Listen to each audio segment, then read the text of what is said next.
Lawrence Bishnoi ਦੀਆਂ interviews ਨੇ ਵਿਵਾਦ ਖੜਾ ਕਰ ਦਿੱਤਾ। ਲੌਰੈਂਸ ਬਿਸ਼ਨੋਈ ਦੀਆਂ 2 ਇੰਟਰਵਿਊਜ਼ ਹੁੰਦੀਆਂ ਨੇ ਤੇ ਉਸ ਤੋਂ ਬਾਅਦ ਅਜੇ ਤੱਕ ਉਹ ਵਿਵਾਦ ਉਸੇ ਤਰ੍ਹਾਂ ਚੱਲ ਰਿਹਾ। ਹਾਈ ਕੋਰਟ ਦੇ ਵਿੱਚ ਇਹ ਮਾਮਲਾ ਪਹੁੰਚਿਆ ਹੋਇਆ। ਹਾਈ ਕੋਰਟ ਲਗਾਤਾਰ ਤਰੀਕਾਂ ਤੇ ਤਰੀਕਾਂ ਦੇ ਰਿਹਾ ਔਰ ਸਰਕਾਰ ਦੇ ਵਕੀਲ ਦੇ ਵੱਲੋਂ ਅਜੇ ਤੱਕ ਜਵਾਬ ਪੇਸ਼ ਨਹੀਂ ਕੀਤਾ ਗਿਆ। ਇਸ ਦੇ ਉੱਤੇ ਵਿਵਾਦ ਬਣਿਆ ਹੋਇਆ ਹੈ। ਵਿਰੋਧੀ ਪਾਰਟੀਆਂ ਵੀ ਇਸ ਦਾ ਲਾਹਾ ਲੈਂਦੀਆਂ ਨੇ ਔਰ ਸਾਫ਼ ਤੌਰ ਦੇ ਉੱਤੇ ਨਿਸ਼ਾਨੇ ਮੌਜੂਦਾ ਪੰਜਾਬ ਸਰਕਾਰ ਤੇ ਸਾਧੇ ਵੀ ਜਾ ਰਹੇ ਨੇ ਕਿ ਅਜੇ ਤੱਕ ਜਵਾਬ ਕਿਉਂ ਨਹੀਂ ਦਿੱਤਾ ਜਾ ਰਿਹਾ। ਖੈਰ ਉਸੇ ਨੂੰ ਲੈ ਕੇ ਲੌਰੈਂਸ ਦੇ ਵਕੀਲ ਦੇ ਵੱਲੋਂ ਇੱਕ ਵੱਡਾ ਖੁਲਾਸਾ ਕੀਤਾ ਗਿਆ। ਉਹਨਾਂ ਦੇ ਵੱਲੋਂ ਸਾਫ਼ ਕਿਹਾ ਗਿਆ ਹੈ ਕਿ ਅਜੇ ਵੀ ਜਵਾਬ ਜਮਾ ਨਹੀਂ ਹੋਇਆ। ਲੰਘੇ ਦਿਨ ਇੱਕ ਸੁਣਵਾਈ ਸੀ ਤੇ ਹੁਣ ਅਗਲੀ ਤਰੀਕ 7 ਤਰੀਕ ਦੀ ਪਾ ਦਿੱਤੀ ਗਈ ਹੈ। ਦਰਅਸਲ ਵੱਖ-ਵੱਖ ਕਿਸਮ ਦੀਆਂ SITs ਜਿਹੜੀਆਂ ਬਕੌਲ ਪੰਜਾਬ ਸਰਕਾਰ ਬਣਾਈਆਂ ਗਈਆਂ ਨੇ ਔਰ ਉਹ ਲੱਗੀਆਂ ਹੋਈਆਂ ਨੇ ਜਾਂਚ ਦੇ ਵਿੱਚ, ਪਰ ਅਜੇ ਤੱਕ ਜਾਂਚ ਦੀ ਕੋਈ ਵੀ ਰਿਪੋਰਟ ਨਹੀਂ ਸੌਂਪੀ ਗਈ। ਜ਼ਾਹਿਰ ਤੌਰ ਤੇ ਅਜੇ ਤੱਕ ਜੇ ਮੁਕੰਮਲ ਨਹੀਂ ਹੋਈ ਹੋਵੇਗੀ ਤੇ ਨਹੀਂ ਸੌਂਪੀ ਗਈ, ਪਰ ਉਸ ਤੋਂ ਬਾਅਦ ਹਾਈ ਕੋਰਟ ਨੇ ਹੁਕਮ ਜਾਰੀ ਕਰ ਦਿੱਤੇ। ਉਹਨਾਂ ਨੇ ਸਾਫ਼ ਤੌਰ ਤੇ ਕਿਹਾ ਕਿ 7 ਤਰੀਕ ਨੂੰ ਹੋਣ ਵਾਲੀ ਸੁਣਵਾਈ ਦੇ ਉੱਤੇ ਹੁਣ ਤੱਕ ਜੋ ਕੁਝ ਵੀ ਪ੍ਰੋਗਰੈਸ ਹੋਈ ਹੈ ਜਾਂਚ ਦੇ ਵਿੱਚ ਉਸ ਬਾਰੇ ਰਿਪੋਰਟ ਸੌਂਪੀ ਜਾਵੇ ਤੇ ਜਲਦ ਤੋਂ ਜਲਦ ਇਸ ਰਿਪੋਰਟ ਨੂੰ ਮੁਕੰਮਲ ਕਰ ਦਿੱਤਾ ਜਾਵੇ। 2 ਮਹੀਨੇ ਤੱਕ ਦਾ ਸਮਾਂ ਜਿਹੜਾ ਉਹ ਦਿੱਤਾ ਗਿਆ, ਵੱਧ ਤੋਂ ਵੱਧ 2 ਮਹੀਨੇ ਨੇ। ਉਸ ਤੋਂ ਬਾਅਦ ਕੋਈ ਸਮਾਂ ਸਰਕਾਰ ਨੂੰ ਨਹੀਂ ਦਿੱਤਾ ਜਾਵੇਗਾ ਜਾਂਚ ਦੇ ਵਾਸਤੇ। ਔਰ ਲੌਰੈਂਸ ਦੀ ਇੰਟਰਵਿਊ ਦੇ ਬਾਰੇ ਸਖਤ ਜਾਣਕਾਰੀ ਮੰਗੀ ਗਈ ਹੈ ਕਿ ਇੰਟਰਵਿਊ ਕਿੱਥੇ ਹੋਈ ਸੀ, ਕਿਸ ਦੀ ਅਗਵਾਈ ਦੇ ਵਿੱਚ ਕੀਤੀ ਗਈ, ਕਿਸ ਦੇ ਕਹਿਣ ਦੇ ਉੱਤੇ ਕੀਤੀ ਗਈ ਹੈ ਔਰ ਇਸ ਦੀ ਜ਼ਿੰਮੇਵਾਰੀ ਕਿਸ ਦੀ ਬਣਦੀ ਹੈ ਉਹ ਅਦਾਲਤ ਵੱਲੋਂ ਤੈਅ ਕੀਤੀ ਜਾਵੇਗੀ। ਪਰ 7 ਫਰਵਰੀ ਨੂੰ ਅਗਲੀ ਸੁਣਵਾਈ ਇਸ ਮਾਮਲੇ ਦੇ ਉੱਤੇ ਰੱਖ ਦਿੱਤੀ ਗਈ ਹੈ। ਅਗਲੀ ਸੁਣਵਾਈ ਦੇ ਵਿੱਚ ਸਾਫ਼ ਕੀਤਾ ਜਾਵੇਗਾ ਕਿ ਅਦਾਲਤ ਇਸ ਬਾਰੇ ਕੀ ਸੋਚਦੀ ਹੈ ਜਾਂ ਫਿਰ ਅਗਲੀ ਤਰੀਕ ਪਵੇਗੀ, ਇਹ ਸਮਾਂ ਦੱਸੇਗਾ। 2 ਮਹੀਨੇ ਦਾ ਸਮਾਂ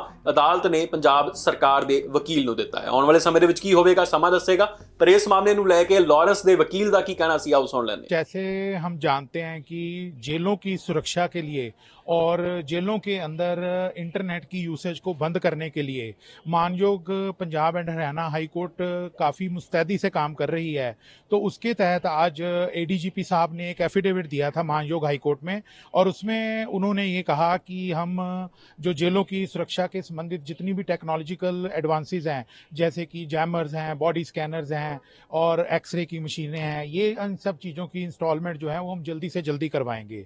जो पिछली डेट पर टाइमलाइन कोर्ट को दी गई थी वो 17 से 18 महीने के बीच में थी और आज जो टाइमलाइन मानजो कोर्ट के आगे दी गई वो 3 महीने की थी।